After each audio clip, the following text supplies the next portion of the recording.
کہ جو بھول مجھ سے ہوئی اس پر مواخذہ نہ کیجیے اور میرے معاملے میں مجھ پر مشکل نہ ڈالیے۔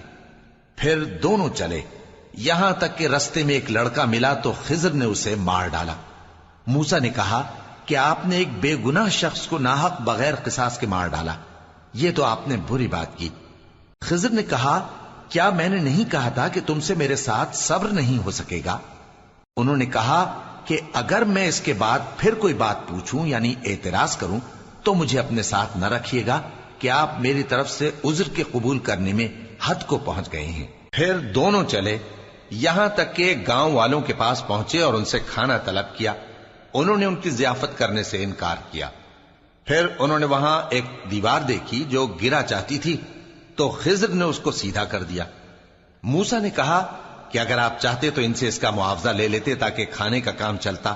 خضر نے کہا کہ اب مجھ میں اور تم میں علیحدگی، مگر جن باتوں پر تم صبر نہ کر سکے میں ان کا تمہیں بھید بتائے دیتا ہوں کہ وہ جو کشتی تھی غریب لوگوں کی تھی جو دریا میں محنت کر کے یعنی کشتیاں چلا کر گزارا کرتے تھے، اور ان کے سامنے کی طرف ایک بادشاہ تھا جو ہر اچھی کشتی کو زبردستی چھین لیتا تھا، تو میں نے چاہا کہ اسے عیبدار کر دوں تاکہ وہ اسے غصب نہ کر سکے۔ اور وہ جو لڑکا تھا اس کے ماں باپ دونوں مومن تھے، ہمیں اندیشہ ہوا کہ وہ بڑا ہو کر بد کردار ہوگا تو کہیں ان کو سرکشی اور کفر میں نہ پھنسا دے، تو ہم نے چاہا کہ ان کا پروردگار اس کی جگہ ان کو اور بچہ عطا فرمائے جو اخلاقی پاکیزگی میں بہتر اور محبت میں زیادہ قریب ہو۔ اور وہ جو دیوار تھی سو 2 یتیم لڑکوں کی تھی جو شہر میں رہتے تھے، اور اس کے نیچے ان کا خزانہ دفن تھا، اور ان کا باپ ایک نیک آدمی تھا۔ تو تمہارے پروردگار نے چاہا کہ وہ اپنی جوانی کو پہنچ جائیں اور پھر اپنا خزانہ نکالے۔ یہ تمہارے پروردگار کی مہربانی ہے، اور یہ کام میں نے اپنی طرف سے نہیں کیے، یہ ان باتوں کی حقیقت ہے جن پر تم صبر نہ کر سکے۔ اور تم سے ذوالقرنین کے بارے میں دریافت کرتے ہیں، کہہ دو کہ میں اس کا کسی قدر حال تمہیں پڑھ کر سناتا ہوں۔ ہم نے اس کو زمین میں بڑا اقتدار دیا تھا اور ہر طرح کا سامان اس کو عطا کیا تھا، تو اس نے ایک سفر کا سامان کیا، یہاں تک کہ جب سورج کے غروب ہونے کی جگہ پہنچا تو اسے ایسا پایا کہ ایک کیچڑ والے چشمے میں ڈوب رہا ہے، اور اس چشمے کے پاس ایک قوم دیکھی۔ ہم نے کہا ذوالقرنین تم ان کو خواہ تکلیف دو خواہ ان کے بارے میں بھلائی اختیار کرو، دونوں باتوں کی تم کو قدرت ہے۔ ذوالقرنین نے کہا کہ جو کفر و بد کرداری سے ظلم کرے گا اسے ہم سزا دیں گے، پھر وہ اپنے پروردگار کی طرف لوٹایا جائے گا تو وہ بھی اسے بڑا عذاب دے گا، اور جو ایمان لائے گا اور عمل نیک کرے گا اس کے لیے بہت اچھا بدلہ ہے، اور ہم اپنے معاملے میں اس سے نرم بات کہیں گے۔ پھر اس نے ایک اور سامان سفر کیا، یہاں تک کہ سورج کے طلوع ہونے کے مقام پر پہنچا تو دیکھا کہ وہ ایسے لوگوں پر طلوع ہوتا ہے جن کے لیے ہم نے دھوپ سے بچاؤ کی کوئی اوٹ نہیں بنائی تھی۔ حقیقت یوں ہی تھی، اور جو کچھ اس کے پاس تھا ہم کو سب کی خبر تھی۔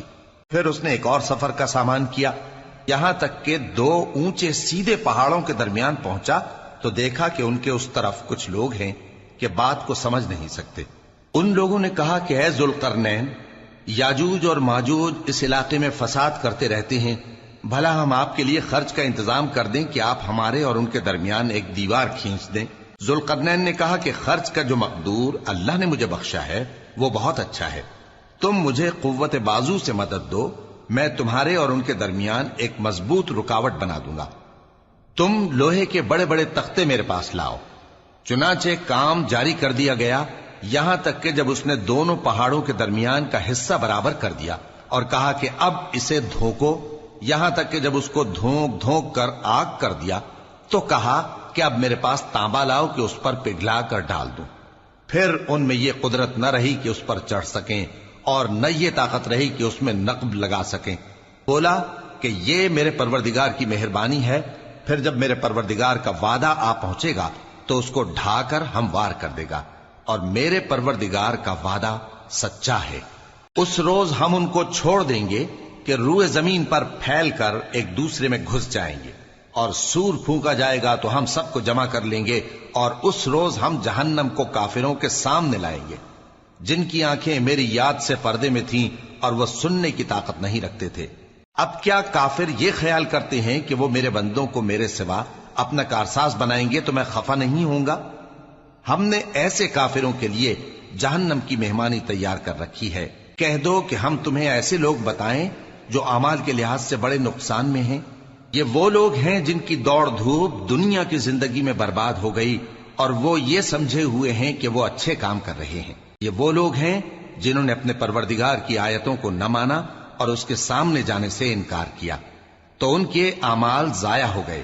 سو ہم قیامت کے دن ان کے لیے کچھ بھی وزن قائم نہیں کریں گے۔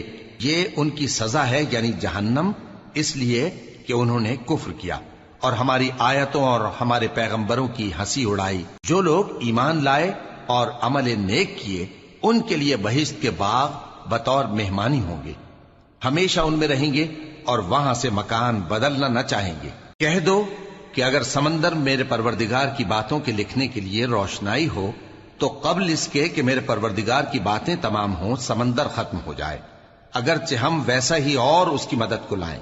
کہہ دو کہ میں تمہاری طرح کا ایک بشر ہوں، البتہ میری طرف وہی آتی ہے کہ تمہارا معبود وہی ایک معبود ہے۔ تو جو شخص اپنے پروردگار سے ملنے کی امید رکھے چاہیے کہ عمل نیک کرے اور اپنے پروردگار کی عبادت میں کسی کو شریک نہ بنائے۔